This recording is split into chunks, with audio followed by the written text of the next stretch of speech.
Hello, everyone. Welcome back to Adobe Office Hours. My name is Andrew Hochradel. Who's over here? I'm Nick Longo. That's I'm right, Nick not Longo. wearing a mask today. Yes, I feel like we needed to start with a smile, and I don't know if my body was like feeling it, and so I thought I'd just like put one on. It feels right. Hello, everyone. Welcome back to the show. Oh, that's so much better. Whew, Um, I could breathe. it's so much better inside on my own, not when I'm out in public or near people. Wear your mask, people. All right, so welcome back to Adobe Office Hours. This is a show that is basically an online class. Each week we will be joining you and hanging out with some new information. Nick is going to be giving his insights. I'll give my insights, and then we'll both give you a little homework. Yeah. Right? Sounds pretty fun. Win-win situation right there. Yes, exactly. Nick, do you remember what we talked Yes. about last week? What did we go over last week? Last week we did our you're putting me right on the spot. I Wow. know, right? I'm running way too many classes here. I can't even remember. That's very true. Last week we like really didn't do anything. Last Oh, week was just it was our intro. it was our intro. That's right. Yeah. So if you Yes. missed it, you can go back and watch last week. We did a little intro to give you an overview as well as a syllabus. Now there's a couple links that I want you to pay attention to today. And the first is the one right below me. So that is bit.ly/Adobe Office Hours, all lowercase. And what that will do is that actually sends you to our main hub. So I'll flip over to my screen real quick so that you guys can see what that is. It flips over to where's the button that I want? There it is. So it flips over to this shared folder, and in here you can find all of the promotional assets if you'd like to invite your friends, as well as all of the homework. If you missed last week, you can come in here and see the syllabus. You can see our lesson from last week, and if you want to follow along today, you can also come into the 828 folder. There is our lesson for the day in there, as well as some homework. It's your first week with homework, so make sure that you join and hop into there so you can do your homework. Nick, what's our homework today? Today, it's going to be putting together your onboarding process that we are going to be talking about today and giving you all kinds of tips. I love that Imber wrote in that she's late for class.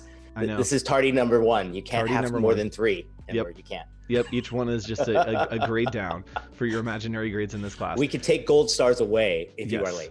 Yes, and hello, so many friends joining from chat. Yeah, Nice look to at see you this. all. It's always Great. great to see familiar faces. So that is our first. You want to go here, Adobe bit.ly/Adobe Office Hours. That's a place where you can get all the information. You can get your homework. And you're asking me, Andrew, I've done my homework. Where does it go now? Well, Nick, do we have something very special for them? I think we do. I believe we have a Discord channel, don't That's we? right, y'all. We got a Discord channel now. We now have a new Discord channel. This is the place for you to connect with us, to connect with the community, and to really grow in your skills. This is the place where you'll be engaging with office hours as well as posting your homework. So over in the sidebar, you can see that there is an office hours channel with some fall semester, homework, ask a question, or portfolio reviews. If you want to, you can submit your portfolios for review in the portfolio reviews channel, or you can put your homework as you do it in the homework channel. Now, you need to go and sign up at that link that's happening. Oh, I pointed the wrong way. Right Uh-oh. over there. That's it. So that link that is floating right there, go sign up, join the Discord. That's where you'll be posting all of your homework, and Nick and I will be popping in and out, giving you feedback and thoughts on the things that you're doing. Yes, and yes, Elizabeth, you would love to join the server. Who wouldn't? Why not? Yeah. You know who may not be joining the server is our friends that are watching it on YouTube. That's right. If you're on YouTube, Can't do it. yeah, I love that you're trying. I really respect the effort, but we're hanging out on Behance. So come over to Behance. Behance.net/live is where the conversation is happening. Come on over from YouTube. If you come from YouTube, leave me a red heart to let me know that you've come from there. And come hang out with us over in the chat on Behance. Awesome. All right, so excited about all the things that we have. We'll go over all of this again at the end of class today because you do have homework. So we want to make sure that you are well set up for that homework. Yes. But for now, Nick, do we want to hop in to our lesson for the day? Let's do it. Are we All right. ready? We're Man, ready. We're I 5 love minutes what we in. got going on here. Yep. This So is great. today, everyone, we either have way too much information or not enough information. So Nick and I have kind of gauged it. So we'll either keep going until we get cut off, or you'll watch us just stall out at the end and try to fill the time. So one of those two is happening today. Who knows? So maybe Welcome- Q&A at the end. We just don't know. Exactly. Welcome to office hours, where you're going to have some lab time at the end of Yes, class. exactly. All right. I actually think great we're going to idea. way fill this time. So let's hop over here and get started on our lecture lecture. Today we are talking all about onboarding and how to successfully start with a new client or project.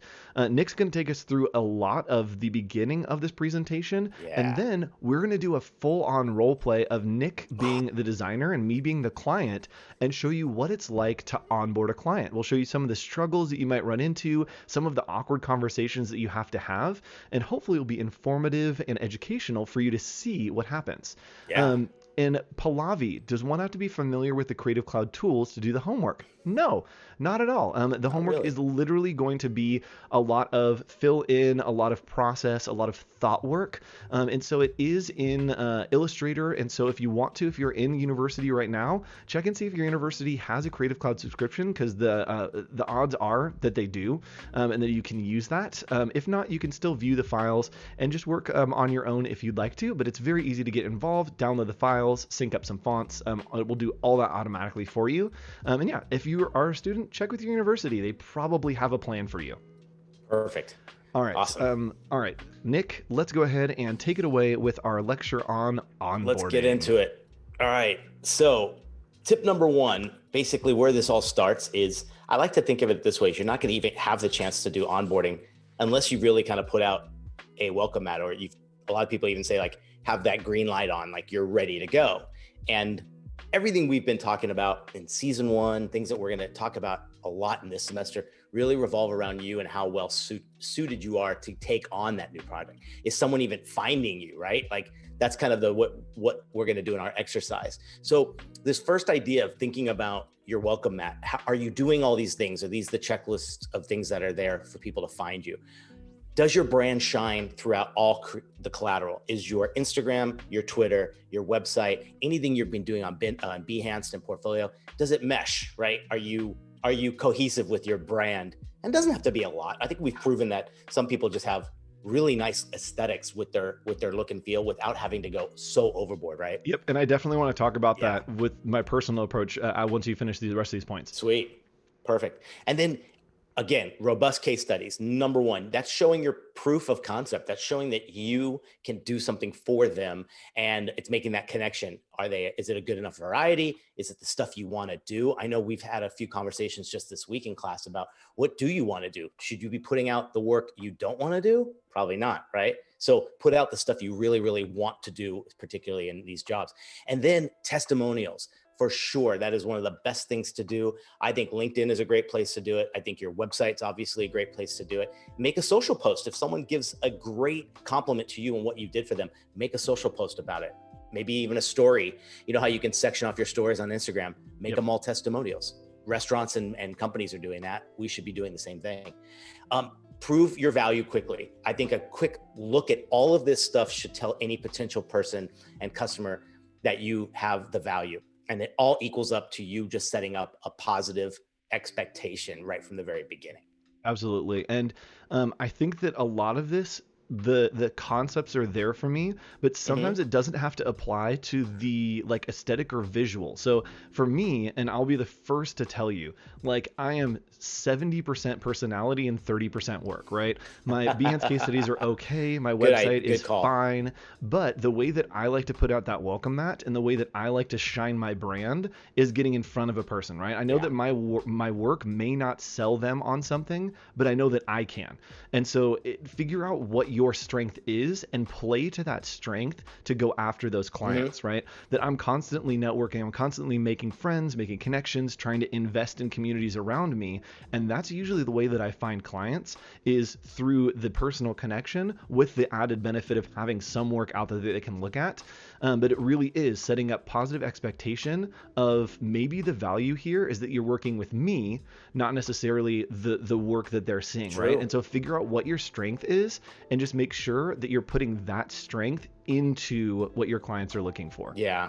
That's a great selling point, because I think if you feel that comfortable with it, and if you don't, get better at it, do more of those events where you can kind of get more comfortable with it.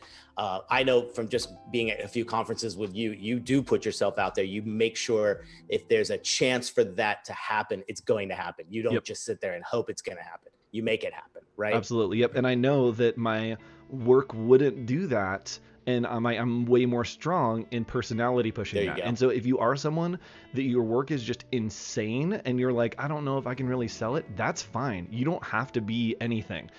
Play to what your strength is, because if your work is great, literally don't ever talk or show your clients your face, and literally just show your work, and it will roll in. So just play to your strength. Perfect. All right. Number 2, understand what success means or is to them as the client. And we talked a lot about this, about purpose on one episode, was this idea of like, ask them point blank, why are you reaching out to me? Why did you look up graphic designer? Why did you look up branding designer? What is it about your particular state in your company, you as a person, whatever it is, that you need help with? And then, is there a measurable goal? I know a lot of designers now are talking specifically about not really getting metrics and numbers from a client as far as what they need to actually get to, as far as like, we need to increase our sales to $10 million or something like that. But if they just need a percentage, a lot of times I love to know why are we doing this? Like, do you need more engaged sales on your Amazon page? Okay, great. We know exactly now what to do. So having some pinpoint as to what the purpose is fantastic, right? And then testimonials from previous clients obviously are one of those things where I think that's a double up on my bullet points. So forget about that. Right. Look at us. We're our teachers aren't even checking our own notes. Right. And Octavio asks, is it possible to make an awesome job without meeting the client formally? Just send him the brief and work from there. You have to have some verbal conversation. I would highly recommend, if they are not in your area, or let's just say because of current situations, you're not meeting, a Skype call, a Zoom call, a phone call, make it personal. Don't you agree? I mean, like it has to have some vocal. You got to hear each other, you know? It's really about like setting a relationship with whoever that client is, whatever that is starting the relationship. I launched a big website last night on a rebrand project I'm working on, and we could have just pushed the button, but I scheduled a meeting and I was like, let's all get in a Zoom call. Good. Everybody grab a drink, like let's hang out, let's like eat snacks, have beers, and go through, make sure everything's tightened up on the website, and then we'll all push the button together. And it could have just been, whatever, push the button and go, but I wanted it to feel like, cool, we're on this journey together, and so we made sure to put that in there. And that could be done anytime, let alone right now. Like, I think that's a perfect way to do it. It's like that virtual, starting point for everybody, Absolutely. And this whole idea is you're just finding out what they need, so you now know what to fire back with. Because I think this is the tipping point, right? They've come to you, or you've met in some way, and now you've put everything out there and you know what they need. What's next, right? Yes. That's where it gets pretty vital. So number 3 is that scope of services and timeline. And this is putting together your game plan. I mean, it's literally the blueprint of how you're going to get there. So you outline everything that they're going to need from you, and you put milestones, timelines, checkpoints, whatever it is. I've improved my process so much by showing them a calendar of suggested dates, right? But it also shows where they're going to participate, where they're going to give feedback. And now it's not just them sitting here going, okay, Andrew, I'm waiting. They're part of the project, and they're so much more engaged. And I'll get an email from them even going like, oh, I know our stuff's due in 2 days. We're on it. Yep. They take accountingship, which is really, really fantastic. I love that. Yep. I've definitely had project I've worked on that I've been live streaming, and I just tell them like, hey, here's when I'm working on it. Pop in literally whenever you want, and you're a part of it. So just like, you can give live feedback, you can give thought, you can watch the process, and bringing them in. I can't do that. That's good for you, man. It's a nightmare, but it's cool to like help build that relationship, and then just show them like, hey, these timelines we talked about, like it's in there. Yeah. So you've done this. What this has all done is it has made the agreement now, and it's totally in place. It gives you, I feel like, I can't go further. I don't have a green light until this is all said and done. And now I know we're on board in a way from this point on. And now it's like, what do you do next? So tip 4 is to still stay very people focused. And this is where I can even fall off the rails very quickly, is because it becomes now a very digital and maybe a very solo journey from this point on, right? So continue to check in with them, hold their hand, walk them through the process. Sometimes I'll even show them like process stuff or progress stuff. Just if I think it's really, if I know I have a longer term in between the next checkpoint, be attentive to their needs and goals. Like, try to one up them and think about what they might be thinking of next. Like, are they going to worry about a certain aspect of something? So make it crystal clear, communicate it even more on your correspondence to them. What this is going to do is it establishes that trust, and it prevents you from just mailing in something. Kind of like the comment we just heard, like, can I do this with just email?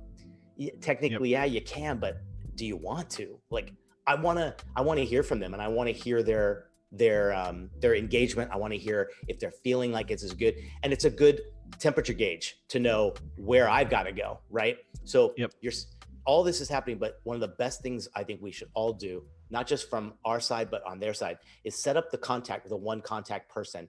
Who is their point of contact? I have a few clients where it has gone off the rails, and we've got about like 9 people that have my email, my phone number. I think you agree it's not. Yeah. So when I set up projects that are going to have multiple people, especially, so I just did the big church rebrand project, and I keep talking about it because it's just fresh on my heart. But when I started the project, the first thing I said was like, literally, I only want to talk to less than 5 people. Yeah. And in that, I want to only talk to one. Like, just know that my desire is that I would talk to one person. I will talk to up to 5 people. And so whenever there is something like that, there are people involved, I always have an odd number so that people can outvote others, so that it doesn't end in a stalemate that just stops the project. And then I always try to say, I want one person that I want to be dealing with. And that person, I always give insider information that no one else knows, right? So I'll be like, hey, in this meeting that's coming up, here's what I'm presenting, and then here's what I'm working on for the next meeting that they're not going to see. Let me get your thoughts on it. And it helps to build that buy-in with that person who's your key to then help to buy in the team under them and the team under them and team under them. So really investing in those relationships is huge for that. How do you handle it when, like, let's say Bob from accounting sneaks in and throws in his and tries to give you some direction? What do you do? So when I line up my groups of feedback, I almost always try to get someone from accounting on that team, because I want it like a non-creative on the team that isn't like a designer. And so I always am like, hey, give me the person that's like in charge of like watching like the babies, or like give me the person that like does accounts payable. I want them on like the branding panel, because they give such good perspective, because they just synthesize everything. Yeah.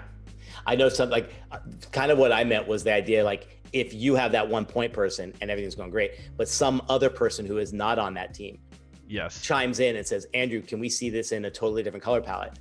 You know, that's where you, again, have to be an advocate for who the person was and the purpose of this project, right? So I will fire that email back and include the person who is the point person and then say, I'm getting misinformation here. What do we do? Hey, can you take care of this for me? Thanks. It's a bold move, but you know, you got to do it. So this tip 4, what you're really doing, the whole goal here is making a smooth onboard process. You're giving them really good kind of feels throughout the whole thing that this is going to go great. And it moves into number 5.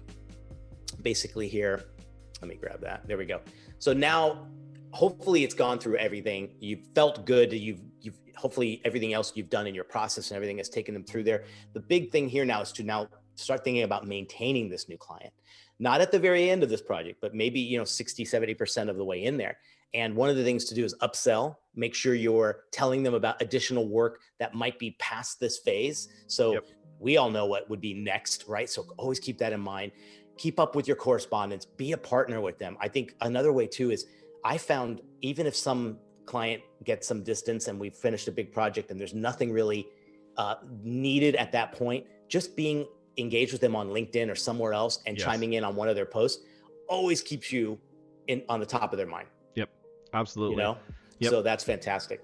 And I'm going to pop over here. So this presentation is available for you all in our folder at the link that is down below, bit.ly/Adobe Office Hours.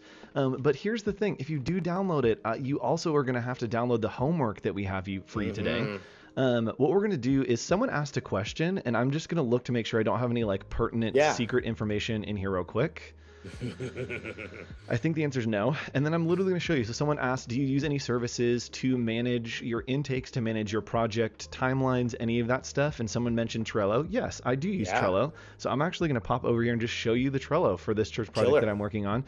And here's the card that I have. I have all of the piece by piece of the things that I need to do. You can see that I still need to work on the wayfinding. We just launched the website last night. And then I need to do some paint color matching, which I've actually done, matching the PMS colors to Sherman Sherwin-Williams colors, which is a nightmare. Did that for the building if they're going to paint, so I can go ahead and check that off. And I just run that and make sure that I have the list in my head of things that we've talked about that we need to take to get toward that goal together, right? These are early conversations we had, and then I use Trello to help to manage that and just create checklists. I also have a monster pad of post-it notes that I just keep on my desk at all times. All the time. Yes, so make sure that you go and download the lecture as well as the homework at this link down here, bit.ly/Adobe Office Hours. I think a mod will drop it for us. And this is your homework. Nick, do you want to talk a little bit about what we want them to do for the homework? Yeah, so your homework is really, really simple. Once we've gone through this idea here, we want you guys to tell us a little bit about what's your onboarding process. Yep. What are those steps? What are those things that you do that find value in keeping them, bringing them on, having success, etc.? Exactly. So this is as well, this is in that folder as well. If you go to that link, it will just send you here and you can download the onboarding homework. My goodness, the onboarding homework right there. And from there, we want you to save it. And once you have saved that, we want you to kick it over into our Discord. This is a new place. The link is right over here for you. Once you're done with that homework, drop it into our Discord and we'll give you some feedback, some thoughts, and let us know what your intake process is going to be. So Nick, we are about to hop into the gauntlet. I'm actually super excited about this. It's like the hot seat, man. This is like the last stage of a game show. Yes. So what we're going to do now is, from all of the things that we've talked about, we are literally going to do an intake right here, right now for you, to where I am the client and Nick is acting as the designer. And Joe, what if you don't freelance already? That's fine. This is just good practice, really good practice for just interactions in future business, right? Even if you were going to be working at a museum, right? That you're studying history to be a curator in a museum. These are conversations you're still going to have with coworkers, with people that want to contribute to the museum. Whatever you are doing, these are conversations that will help and techniques that will help you kind of level up your professional game. Yeah, they're totally flexible to even a full-time gig at a design firm or wherever. Just like you said, some project comes to your way. These are little things you can exercise to make things better. Yep, and we love those questions because we want this show to be for everyone, not just freelancers, not just designers, really everybody that is looking to level up their creative skills, their career skills. So if we do get too focused on freelance or we are talking too much about design, let us know in chat and we'll try to open it up to broader concepts. Absolutely. All right, Nick, here we go. Are you ready? Man. Give it to me. Hey, Nick, so I saw your work on Behance. Of course. What a great platform that is. Isn't it? Kudos to Adobe. Yeah, them. All right, anyway, so I saw your work on Behance, and I'd love to work together. Amazing. What kind of business are you with? I actually run, we do exotic popcorns. I love popcorn. That's fantastic. I'm a big fan. I love healthy treats, but I'm assuming you go a little bit crazy with some of the flavors too? Yes, yeah, they're like weird colors and they're not healthy. No, we don't focus at all on the health aspect. Let me ask you, is your brand well developed right now? Not really. So my cousin made some stuff that I really like. I like it's fun and like it's got like a bunch of color and stuff.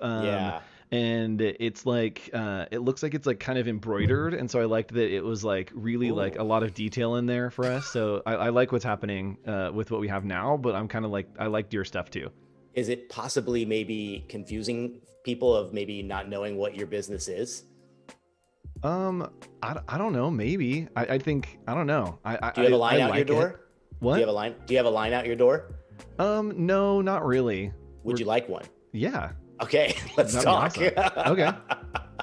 So your logo and your branding, I mean, tell me a little bit more about it. Like, do you use it consistently? Are you on social media? Do you have in-store packaging? Do you have point of purchase displays or banners or window clings? Yeah, so we have all that. We have a brick and mortar place. We haven't really decorated that at all with the branding that we have. We have the logo like slapped on a bunch of different places. We use like stickers on our packaging that we kind of just put on there. And so it's usually just the logo with then like a little label that I made that has like the name and some of the information.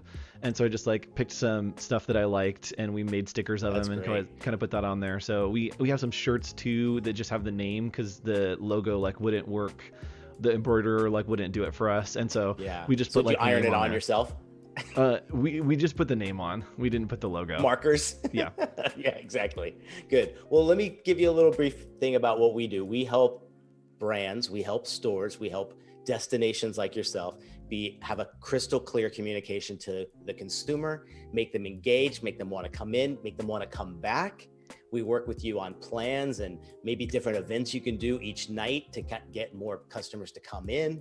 And what we do is we break it up in phases. And that way you're not feeling so overwhelmed with a whole new complete overlook of like the brand. And we can start with a phase that's quite comfortable with you and putting together a name, brand, logo system, and maybe some custom colors to help establish your brand a little bit clearer. Would that be something you might be interested in? Yeah, I think that could be cool. Yeah, it sounds like it sounds like you're talking. What would be like where do we like start? Like where do we go from here if we're gonna do Yeah. something? So I would put together a nice list. I have a place online where I can send you a great form, and it's Cool. going to basically ask for what kind of services are you looking for right now, and I can walk you through that. I don't think it's something I'm just going to throw to you and say, tell me what you need. Let's look through it, figure out a list, and I can put together a proposal for you, and basically we can run from there. Cool. So the next step for me would just be to put in the information to the form thing that you have, and then we can figure out what it looks like after that. Sure. If you like, we could set up a call and I can run it through you, and we could do it live, and I can tell you a little bit about it. If there's certain things that don't make sense to you, if you've never heard of, I can show you what they are and what their value is to you as a business owner. Cool. All right, now we're going to do the cooking show. It's like a date. I'm dead. What's the cooking show? I have to Oh, you're deceased. cooking. It's like a cooking. Okay, so now we're gonna do the cooking show thing where like we break out of what we were doing, and I'm gonna hop over and I actually want to show you the form that Nick was talking about. So Nick has this great form that he uses, and I'm gonna kind of scroll through slowly Yeah, so go that you for guys it. can see and look at the things. Nick, do you want to talk a little bit about what we're capturing with this? And everyone imagine in the role play that I am the client. I'm now filling this out about my popcorn brand, and then we're gonna Yes. hop back into what the next steps are after Great. this. Let me pull that one up. And this is the one we've gone through. Let's say my scope of services one is just basically like a menu, and I'll walk Yes. them through. And let's say they've already decided what we want. So this is the first stage. Yep. One thing I love to do first is, believe it or not, by just capturing an email makes or breaks if this person's going to be real or not as a particular client. Yes. So making that in there, and then basically writing out all of the values that your brand holds true. What particularly, what if you all about innovation? Are you all about passion? Are you all about inventiveness? What is it that kind of tells me a little bit more? And I ask that up front before I even ask about what in plain English is your brand, because I want them to think of these adjectives first. Yep. Because a lot of times I don't know if you find the same thing. It's very hard to get that out of them sometimes. They're like, warm, inviting. I'm like, well, Yes. no, let's talk about real feelings. What Yep. do you want? Do you want someone to come in and be like, oh my God, nonstop variety. This is amazing. Like Yep. real tangible stuff. So something right? I do in my form as well is I also give them negatives because I feel like people will get negative about things when Perfect. they can't figure out their positives sometimes. Yeah. And so it sometimes is cool. What value? Like, what are the emotions? Like, is your brand sassy? Are they fun? Okay, Yes. cool. So it's sassy but not offensive. And so I try to give them what's the scale that we're gonna swing toward in these two. Love that. Yeah, it's a good point. Yes. Then we go into like just in plain English. What is your brand? What do you offer? I love this line about what is the coolest thing about your brand? And that gets them thinking. And I think a lot of times too, I've had maybe 10 to 15% of clients get this one and have something great. The rest of them do need some help with it. And that might mean you becoming a little bit of an expert on who they are, right? Yep. And finding out a little bit more, going on their social media, going on what are people talking about particular things that they're offering. Yes. Core values is another big thing too. Yep. Why did you even start this in the first place? What is the value you want to bring? Who is your target customer? What role should this product or the brand play in people's lives? Is it all about convenience? Is it about entertainment? Is it about just ease of use? Like you need to know these things, right? Yep, absolutely. And our friend Narek is asking, do we get to see this questionnaire? Here's my answer to this. One, yes, it's here. This is like, maybe this is me being like the tough professor. Oh no, it's happening. Yes, one, you can rewatch this video and look at these answers. I would suggest not doing this. Not doing this process, not just taking it, and not using a template. Build something that feels right for you, because this works for Nick. This is the way that Nick works, the way he understands, the way he engages with clients, right? If Nick is speaking Spanish to the way that he communicates, but then we have someone else that is speaking German and we try to speak Spanish to them, it's not going to compute, right? So figure out what the way that you communicate is, and figure out what information you need to move on. A lot of the things that Nick has in his questionnaire, I don't have in mine because I don't care about it. For me, it's not something that resonates with me as a creative. And so, yes, you can look at this. Yes, you can watch the video. I would suggest to go and make your own. Totally. And that's part of your homework this week, but don't rely on templates and stuff like that too much. It really needs to come from who you are and how you want to engage with your clients. Oh, and pain points of your past. Like, what things did you make mistakes at with your last job or your last freelance gig or whatever it is, right? So, describing your competition. I think that's another thing. Like, why are they different? Why are you different? I love the question of what emotion should your branding evoke? So like when I see it, should it be cheerful? Should it be peaceful? You know, all those kind of key words, because now, again, contract, we're making this contract with this person. So if they say peaceful 100%, everything I got to show them from this point on has got to reflect that, right? I can't make some crazy confetti logo, right? I'm starting to take this question out, but this idea of like, we've always asked this for years, is your brand, if it was a person, would it be male or female? And I think that's kind of not really technically right anymore. You know what I mean? Yeah, so I actually have changed this on mine as well. And I've started to say, does it feel softer? Does it feel, to try to get things that people would stereotype into male and female, of like, I want to get those emotions that you have, because when you say male or female, it might be things that like aren't actually relating. Yeah, exactly.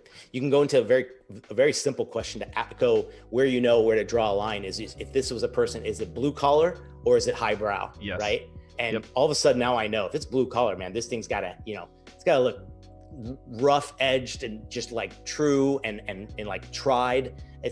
You totally get this. This is helping you along the way. Yes, and yes, we were both using Google Forms. Both of our intakes are on Google Forms. Yes, exactly. A list of character traits and things like that. Then you could do scales, like, is it serious or is it whimsical? Like, and then where does it fall in between there? And then is it old school heritage or is it new modern contemporary? Now, these are things that sometimes I'm learning. I'm more the one that can maybe answer this question after going through a deep dive with them, right? So like, then you should be, these are certain questions I'm starting to answer for them. But my favorite part is the brand archetype. And that's where you ask them these questions about, if your brand archetype, which one, if it was one of these, what best describes them? And some of these are like the magician, it makes dreams come true. That's Disney, right? Right? The innocent just wants to make you happy and clean and fresh. That'd be a company like Dove, that makes just simple, clean, elegant, bath products, right? The outlaw seeks the revolution and is like the badass and all those things. The jester, that's like Skittles. Like, so when you ask them these questions, there you go. Yeah, these are my Skittles nails, everyone. Gosh, I know exactly what Andrew is, where he fits in. The caregiver, the hero, the creator. There's actually the book, The Archetypes of Branding, is probably the best book I've bought in the last few years. It's a game changer. I think clients drool when you talk to them this way and they get it. It helps communicate one. But my last question is typically, if your logo can represent one thing and one thing only, what would it be? And that's great. Not that just tells me priority. You know what I mean? Because you get a list sometimes of 50 different things. And I'm like, well, let's narrow it down. Yeah. So, what is the thing? Yeah. So that's kind of, that's my questionnaire in a nutshell. Cool. Yeah. And I like to ask that actually in conversations on pretty much any creative project. And this is the same way I meet people, which is like probably not the way, but I love to start out a conversation, just ask somebody like, hey, so what's your deal? Because it's an open-ended question of like, what is the one thing that you want me to know about you? Yes. And so I love like starting out a creative project and I'm like, cool. So like, what's the thing?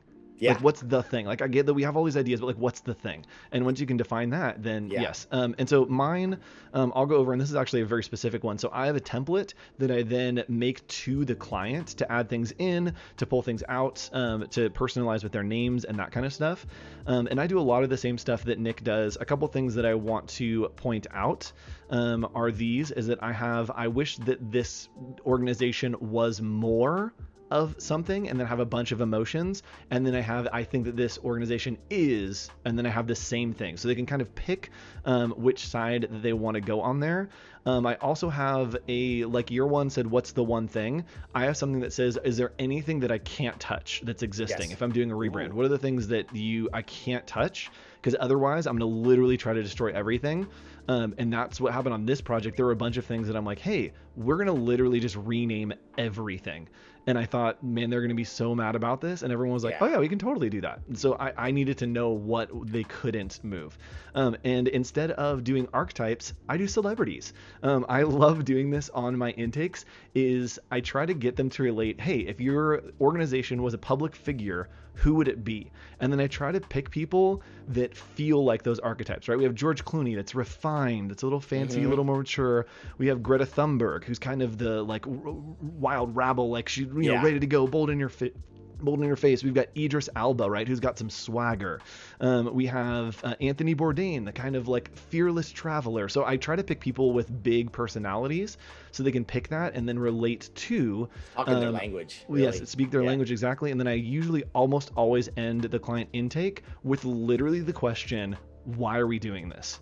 Because if there is a bad answer to that, or if it's an answer that I'm like, oh no, this is so off base, then I'm just out, right? If it's like, so like, why are we doing a rebrand? And they're like, oh, we like, had a big controversy, and like, we're trying to like forget the past and like start something new. I'm like, okay, cool. That's not for me. Like working up that hill might be right for someone, but knowing that that's the reason we're doing this, to me, not going to vibe with my process. So I always ask that as well. Excellent. All right, cool. So hopping back in, let's do a couple more points and kind of go through maybe how to document your process. And let's take a look back into the slide deck for the week. Again, you can find this slide deck and presentation right down below at bit.ly/Adobe Office Hours, all lowercase. So here's kind of the wrap up of what we want you to do for your homework. I may be landing the plane a little bit early here, but we'll feel it out as we go. So we want you to document your process. And so this is how I've documented my process. I know that it happens almost every single time in my brain the same exact way. And so the document process for me, I have an inquiry or a cold call, right? It either comes into me or I reach out to the person. Gus Martin is in chat. Hey Gus, what's up, dude?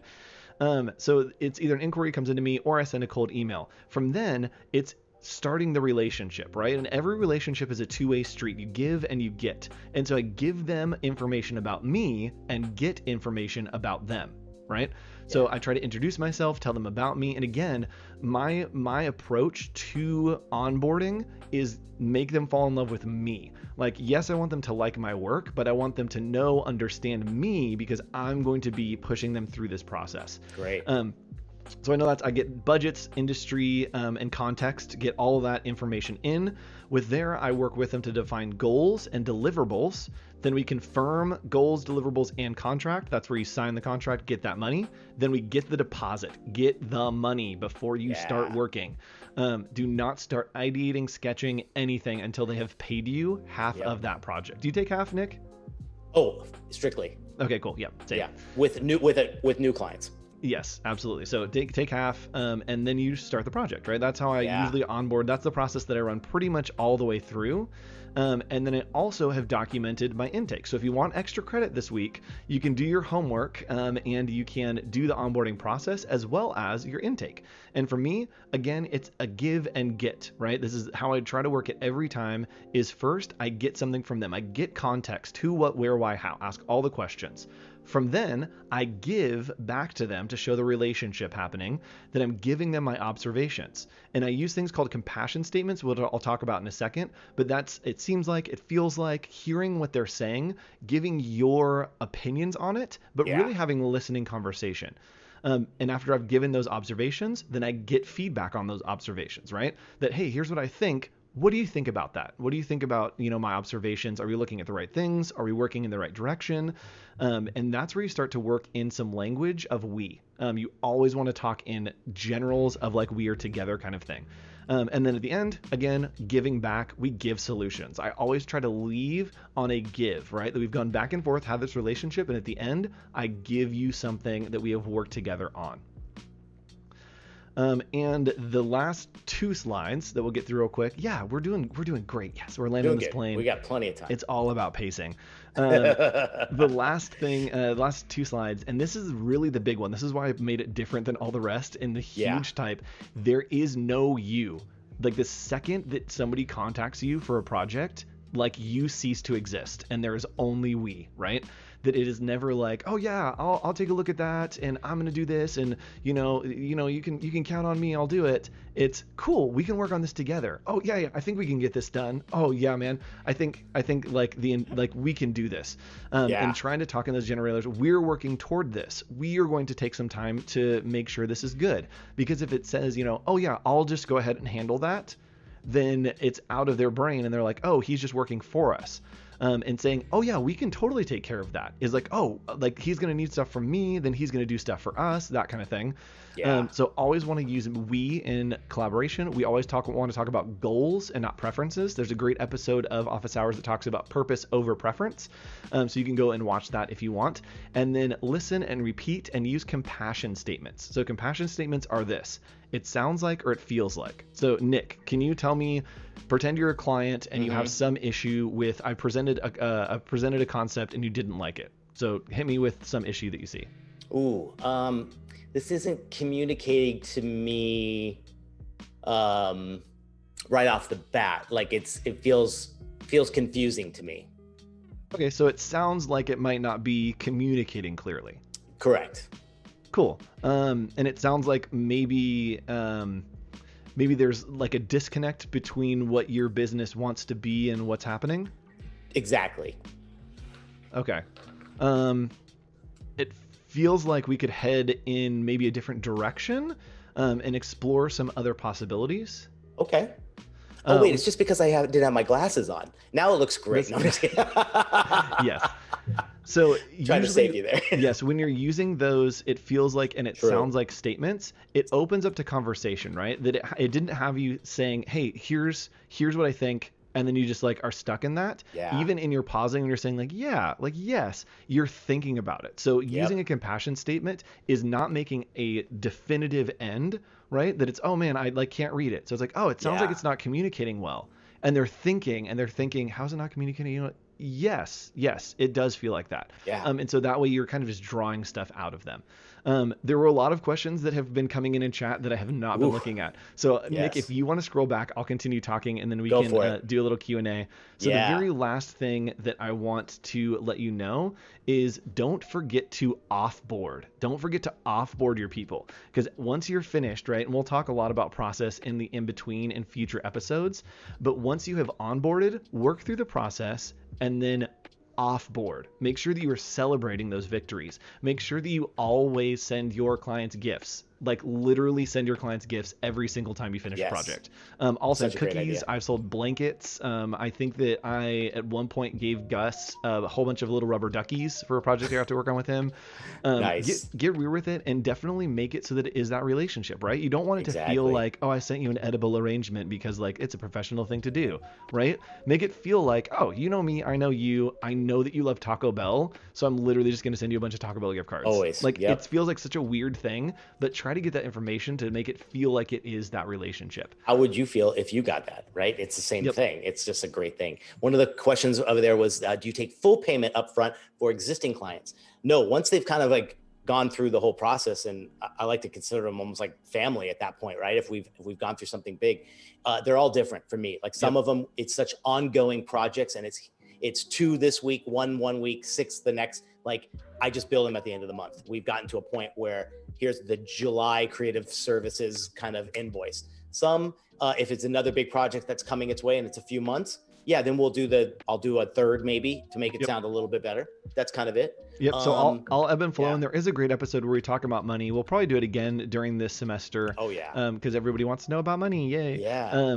But I usually will ebb and flow. So if it's a client that I don't actually think is going to happen, and I'm like, I don't think you guys are serious about this, I'll be like, yeah, I actually take 80% up front. And that will either scare them away or you'll get your money. Yeah. And so a lot of times it's a lot of poker. Like you can call their bluff and be like, I don't think you're actually going to do this, and be like, cool, I need 80% up front. And that just makes it, are you serious about this? I'm like, cool, now I'm in.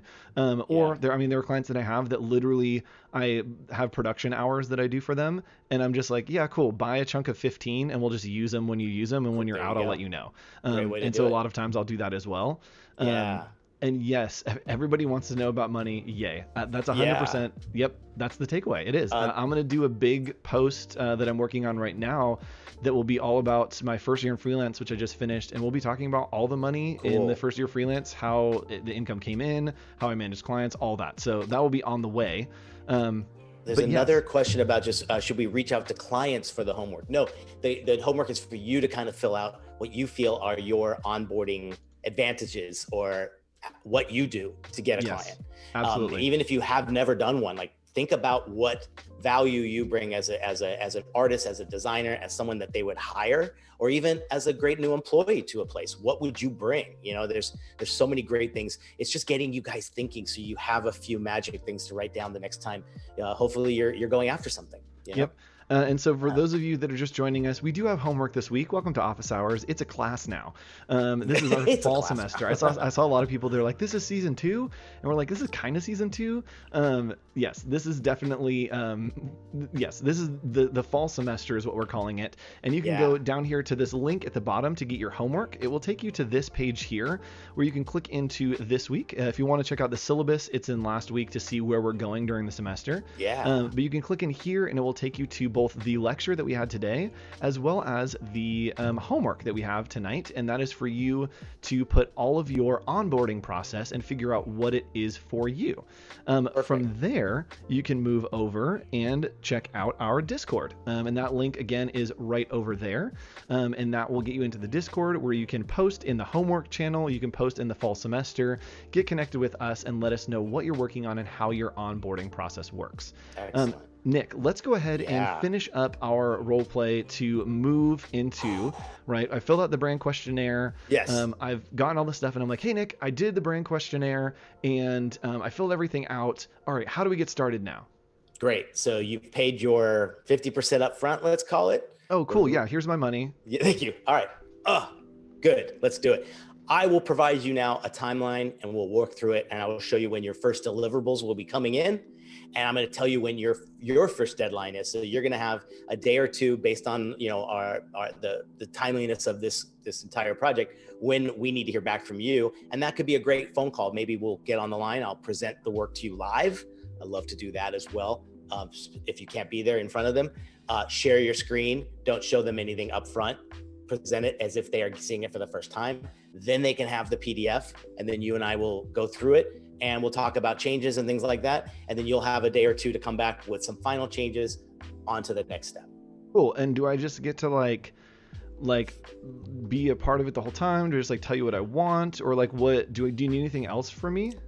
Not that much more, because we totally have our agreement. You have signed off on everything that we said we're going to do. I will give you updates as we go, but technically, yes, we're in this together. This is us now. So when I show you something, I think you're going to see it reflects everything that we have already talked about and everything I've asked you specifically about your preferences, your purpose as a company, and how we're going to actually provide that for you. Cool. So I'm excited to see where we go and what we come up with. And yeah, I think it'll be great. There we go. Yep. All right. And Joe asking format for submission: PDF, PowerPoint, Word doc. You can do a PDF or a PNG. It's built in Illustrator, so you can work through Illustrator. You can toss it out as a PNG. You can screenshot. You can take a picture of the screen on your phone and text it in via Twitter, whatever you want to do. Just get it into that Discord so that we can see that you're in there. That's a place we'll be looking. All right, so I want to do a couple more things real quick. I was about to segue into something that I forgot what the words were that I was going to say. So here's what we're going to do is I'm going to tell you guys about something that's coming up called the Adobe Creative Residency Community Fund. It's a really great fund from our friends at Adobe to help you level up and invest back into the creative community. So you can go here, Ahmad will drop the link in chat for you, and you can get information and apply for a grant from $500 to $5,000 for a project that you propose, or you can ask for a commission from Adobe to work on something for that as well. Love it. That's great. What about when people say to send the client the day before presenting it to them so they can get a feel for it? No. Hold on. Let me cut back here. Let me come way up here. No. Never. You should be you should have communicated with them enough that they should feel so confident that what they're going to get is going to do it. And that's when that's them trying to put their personal preference in. Yep. No. Not a chance. No. And especially, and again, things vary from person to person. I know that I would be able to like pitch a project without showing them anything. And so if I know that that is my strength, that I can pitch like out of the building, I'm never going to send them something without me being able to pitch it to them. And so I would that would stress me out so much to not be able to guide them, to take them exactly where I'd like them to go. So almost always we need to do that. And Nick, yes, you can see, I love Nick that in the Discord, it like just barely has popped up into the screen where you're cropping. So yes, that is definitely on my list. We are going to hop over, and I want to tell you guys about something very exciting that Nick has been working on. And that is, can you tell us about this? So we have kind of reshaped and retooled the podcast we've been doing previously called the Deeply Graphic Design Cast, and now we're just calling it the DGDC. I'll put the link right there. Our latest episode just came out, and we even have a really great thing that I am using. Two folks who I believe are in the audience, some Behance users themselves, Narek and Steven, who are on the chat, I believe. They are part of the podcast now, and they're doing a really cool thing as young designers, and they put together a thing called Test Pilots, and they're going to test out all the myths and the design things that people advise young designers to do, and they're going to put them to the test. And one of the things they're trying to do is double the rate as a freelance artist. And they're documenting how it's going to go. We're going to build an episode all around it. Our first episode just went up, and it's all about our new co-host, Jordan Wilson. He goes through the process of a branding project, and everyone's got to see it. We have a downloadable PDF on the show notes, and you can use that and listen to the entire podcast with it. It's kind of like a companion piece. So get on it. Man, it's just we have, oh my God, the people we have interviewed, I can't say, but we've interviewed some of the biggest names already for Adobe Max, and it's going to be a part of our podcast. So we're really excited. Oh yeah. Speaking of Adobe Max. Bring it up. We don't have any announcements for you, but we're just going to talk about the words Adobe and the word Max together. And then I'll transition into the words office hours. And then we're going to put all those on a shelf, and then you guys can do whatever you want with them. You can put them together. You can put them on separate shelves, but maybe we'll have an announcement in the next few weeks about what to do with all those words and how you can put them together. So know that some stuff is coming. If you haven't registered already for Adobe Max, it's free. It is literally free. There's no reason that you shouldn't be going. Go register for Adobe Max. I believe that Ahmad will drop a link in there. You will definitely be seeing Nick doing some stuff. Nick, what are you doing outside of the other things that we're going to announce? So we have a whole podcast area where we are interviewing some of the keynote speakers about their particular topic and what they're talking about. And man, we did 2 this week, and one of them kind of the biggest name in our whole industry. I'll just leave it at that. Fun. It was Andrew, a really great time hanging out with you. Yes. I'm glad we were both there. Come on. And I also will be at Adobe Max showing you guys some redacted things from a redacted product that is redacted until we announce it. So click the link. Sam just put it there. Register ahead of time, guys. Click that link, register ahead of time. I don't think that you can, hopefully you can register for Nick's. I don't think you can register for mine yet, but they will be up.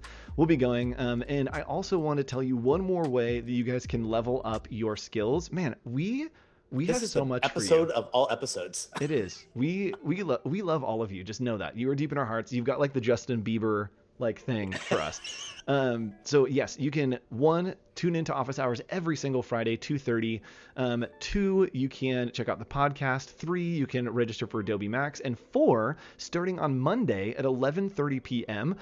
Pacific time, I will be doing the daily creative challenges for Adobe Illustrator. It's going to be a super fun time. We're spending 2 weeks together, 30 minutes each day, with really quick little lessons for you to level up in Adobe Illustrator. We'll be doing a detective theme over the next 2 weeks. We're hunting down a suspect and going on a journey together. So join us every single day. That's it. Every single day at 11:30 p.m. Pacific time. All right, that is all of our time. I'm going to go ahead and cycle real quick through all of our links. You can get your homework down here at this link, Adobe Office Hours. That's the homework. That's where you can get the thing for today, the presentation for today. You also can go, that's not it. You can also go right here over there to bit.ly/fall semester/AL. That's where you can get into our Discord. So those are all the places that you can go. We want you to go ahead and put your homework in there, and we will see you next week on Adobe Office Hours. Bye. Bye, guys.